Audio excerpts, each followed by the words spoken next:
স্বাগত দীপ্ত সংবাদে আপনাদের সাথে আছে আমি তানিয়া আফরিন। শুরুতেই জানাবো সংবাদ শিরোনাম। অত্যন্ত ধীর গতিতে নামছে বন্যার পানি, বাড়ছে রোগবালাই, খুলে দেয়া হয়েছে কাপ্তাই বাঁধ। আমার বাড়িঘর আঙ্কেল পানির তলে সব কিছু নিচে, আমরা কিছু আনতে পারি নাই। 50টা পরিবারের মতো আছি, আমাদের চালের উপর পানি। 37 দিন পর চালু মেট্রো রেল, ভাঙচুর ঠেকাতে মেট্রো রেলকে জরুরি সেবা ঘোষণার উদ্যোগ।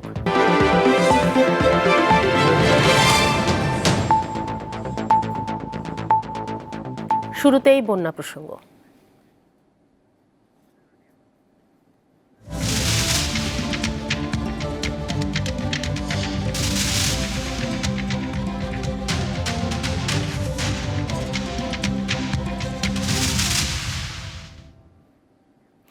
দেশের দক্ষিণ পূর্বাঞ্চল ও উত্তর পূর্বাঞ্চলে বন্যা উপদ্রব এলাকায় পানি কমেছে অত্যন্ত ধীর গতিতে। এতে এখনও পানিবন্দী রয়েছে লাখ লাখ মানুষ। নোয়াখালীতে ভোরে ভারী বর্ষণের ফলে কোথাও কোথাও পানির উচ্চতা বেড়েছে। 9টি উপজেলার 20 লাখেরও বেশি মানুষ পানিবন্দী অবস্থায় রয়েছে। এর মধ্যে বেগমগঞ্জ উপজেলার অবস্থা খুব বেশি খারাপ।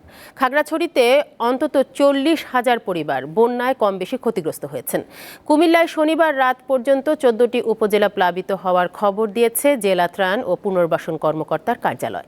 গত 2 দিন ধরে বৃষ্টিপাত না হলেও বন্যার তীব্রতা কমেনি। পানি উন্নয়ন বোর্ড জানায়, গোমতীর পানি এখনও বিপদসীমার উপর দিয়ে প্রবাহিত হচ্ছে। এদিকে কাপ্তাই বাঁধের পানি বিপদসীমার কাছাকাছি পৌঁছে যাওয়ায় খুলে দেয়া হয়েছে 16টি গেট। সকালে বাঁধের 16টি গেট 6 ইঞ্চি করে খুলে দেয়া হয়।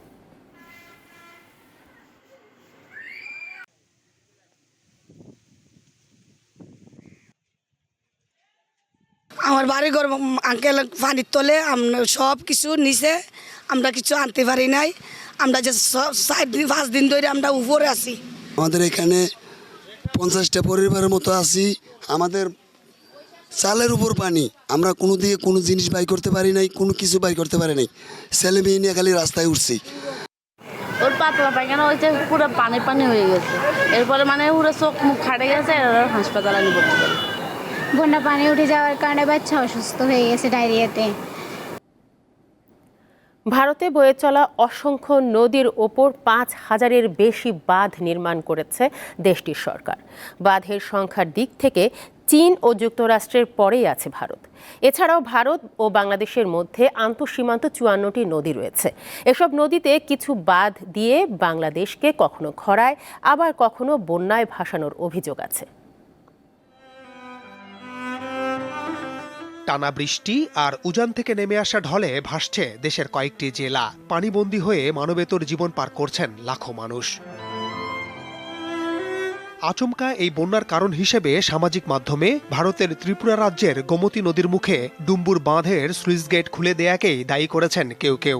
যদিও এই অভিযোগ সত্যি নয় বলে জানিয়েছে ভারত সরকার। ভারতের উত্তর পূর্বাঞ্চলীয় রাজ্য ত্রিপুরায় ডুম্বুর বাঁধের অবস্থান। ত্রিপুরার রাজধানী আগরতলা থেকে এর দূরত্ব প্রায় 120 কিলোমিটার। ডুম্বুর জলবিদ্যুৎ প্রকল্প বাস্তবায়নে 70-এর দশকে গোমতী নদীর ওপর এই বাঁধ নির্মাণ করা হয়। ডুম্বুর বাঁধের প্রভাব গোমতী নদী অববাহিকার জেলাগুলোতে পড়ে। পশ্চিমবঙ্গ রাজ্যের মালদহ ও মুর্শিদাবাদ জেলায় গঙ্গা নদীর ওপর অবস্থিত ফারাক্কা ব্যারেজ। 1961 সালে শুরু হয়ে 1975 সালে শেষ হয় এই বাঁধ নির্মাণের কাজ। ফারাক্কাকে বলা হয় বাংলাদেশের দুঃখ। এই ব্যারেজের প্রভাবে পদ্মা নদীর পানি প্রবাহ নিয়ন্ত্রণ করে ভারত। এছাড়া বর্ষাকালে ব্যারেজের গেট খুলে দিলে বন্যায় ভাসে বাংলাদেশের কয়েকটি জেলা। অর্থাৎ এই বাঁধের কারণে রাজশাহী, কুষ্টিয়া, মেহেরপুর জেলার লাখো মানুষ ক্ষতিগ্রস্ত হচ্ছে। মণিপুর রাজ্যে বরাক নদীর উপর টিপাইমুখ বাঁধ নির্মাণ করা হয়। সুরমা কুশিয়ারা নদীতে আকস্মিক বন্যা সৃষ্টি এবং খরার সময় এই নদীগুলোর প্রবাহ বাধাগ্রস্ত করে এই বাঁধ। ফলে ক্ষতিগ্রস্ত হয় সিলেট ও সুনামগঞ্জের মানুষ।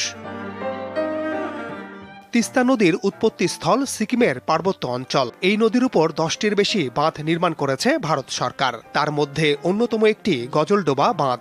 1998 সালে তিস্তা নদীর উজানে এই বাঁধ তৈরির মাধ্যমে তিস্তা নদীর নিয়ন্ত্রণ ভারতের হাতে চলে গেছে। আর এই বাঁধের কারণে বন্যায় ভাসে বাংলাদেশের নীলফামারী, লালমনিরহাট ও রংপুরের কয়েক উপজেলার মানুষ।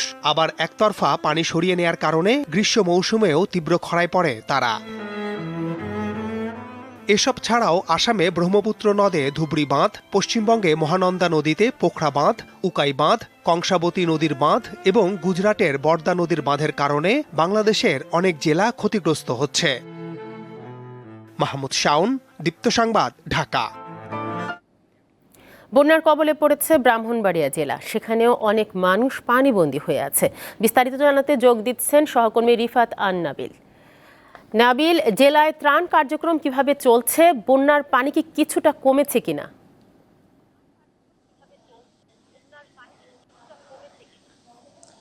জি জি ব্রাহ্মণবাড়িয়ার 3টি উপজেলা আখাউড়া, বিজয়নগর এবং কসবা 3টি উপজেলা বন্যা দ্বারা এফেক্টেড হয়েছিল।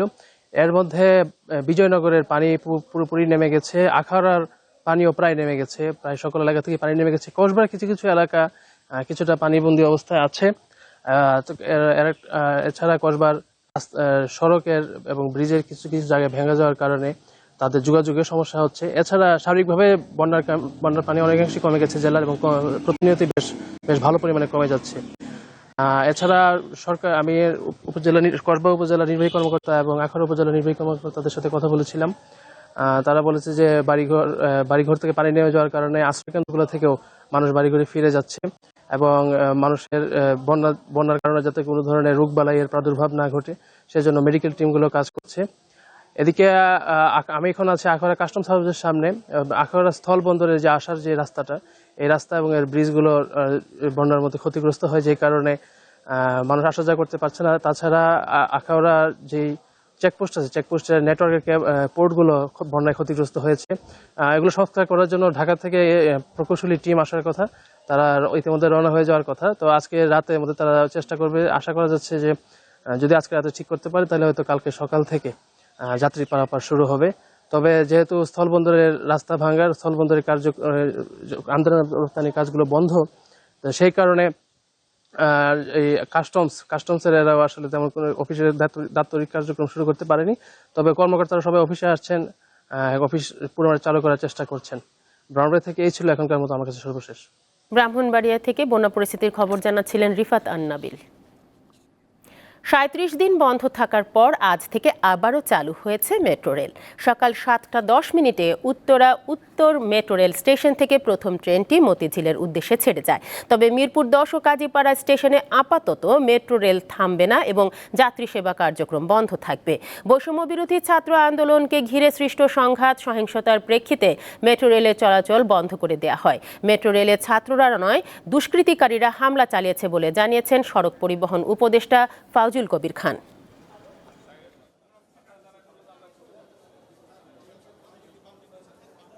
ট্রেন চালু হয়ে অনেক ভালো লাগছে। আমি পল্লবী স্টেশন থেকে এসেছি, আগারগাঁওয়ে নেমেছি এবং খুব বেশি টাইম লাগেনি। অ্যাজ ইউজুয়াল 5 থেকে 7 মিনিটের মধ্যে আমি চলে এসেছি। ফিল করছিলাম যে মেট্রো রেলটা আসলে চালু হওয়া খুব দরকার। আজকে চালু হয়েছে এবং যথাসময়ে আসছে, কোনো সমস্যা হয় নাই। 2টা স্টেশন বাদে বাকিটা ভালোই আসছি। মেট্রো রেলকে আমরা একটা এসেনশিয়াল সার্ভিস হিসেবে ঘোষণা করব, যাতে এটা ইচ্ছা করলে কেউ এটাকে সার্ভিস ব্যাহত করতে না পারে। ব্যাপক ক্ষয়ক্ষতি হয়েছে মিরপুর 10-এ এবং যাত্রীর সংখ্যাও সেখান থেকে বেশি। আমরা একটা নির্দেশ দিয়েছি যে ক্ষয়ক্ষতির পরিমাণ নির্ভর করা এবং একটা টাইম লাইন তৈরি করা, কত দ্রুত এটা চালু করা যায়। সম্প্রতি শেখ হাসিনা সরকারের বিরুদ্ধে গণ অভ্যুত্থানে অংশগ্রহণকারীদের যারা হত্যা করেছে সেনানিবাসে তাদের আশ্রয় দেয়ায় এর কড়া সমালোচনা করেছেন বিএনপির স্থায়ী কমিটির সদস্য হাফিজউদ্দিন আহমেদ। জাতীয়তাবাদী মুক্তিযোদ্ধা দলের প্রতিষ্ঠাবার্ষিকী উপলক্ষে সকালে রাজধানীতে বিএনপির প্রতিষ্ঠাতা জিয়াউর রহমানের সমাধিতে শ্রদ্ধা নিবেদন শেষে সাংবাদিকদের কাছে এই বিষয়ে মন্তব্য করেন তিনি। আয়নাঘরের নামে যারা মানুষ হত্যা ও গুম করেছে তারা এখনো বহাল তবিয়তে রয়েছে উল্লেখ করে দ্রুত আয়নাঘরের স্রষ্টাদের বিরুদ্ধে ব্যবস্থা নেওয়ার দাবি জানান হাফিজউদ্দিন। বাংলাদেশ সেনাবাহিনী একটি ভুল কাজ করেছে, এই ধরনের দুর্বৃত্তদেরকে, খুনিদেরকে সেনানিবাসে আশ্রয় দিয়েছে। এই বিপ্লবীদেরকে নিয়ে এই সরকার গঠিত, এটাই আমরা কামনা করি।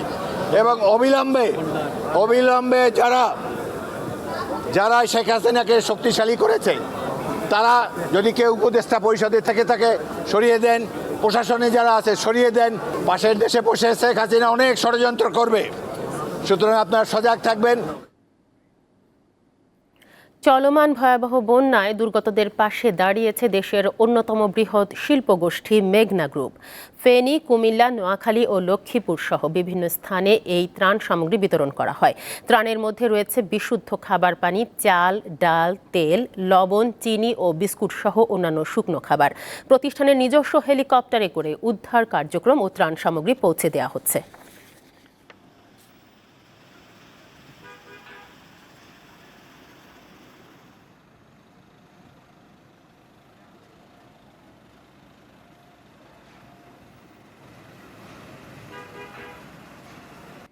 শেষ করব দীপ্ত সংবাদ, তবে যাবার আগে সংবাদ শিরোনামগুলো জানাবো আরও একবার। অত্যন্ত ধীর গতিতে নামছে বন্যার পানি, বাড়ছে রোগ বালাই, খুলে দেয়া হয়েছে কাপ্তাই বাঁধ। ৩৫ দিন পর চালু মেট্রো রেল, ভাঙচুর ঠেকাতে মেট্রো রেলকে জরুরি সেবা ঘোষণার উদ্যোগ।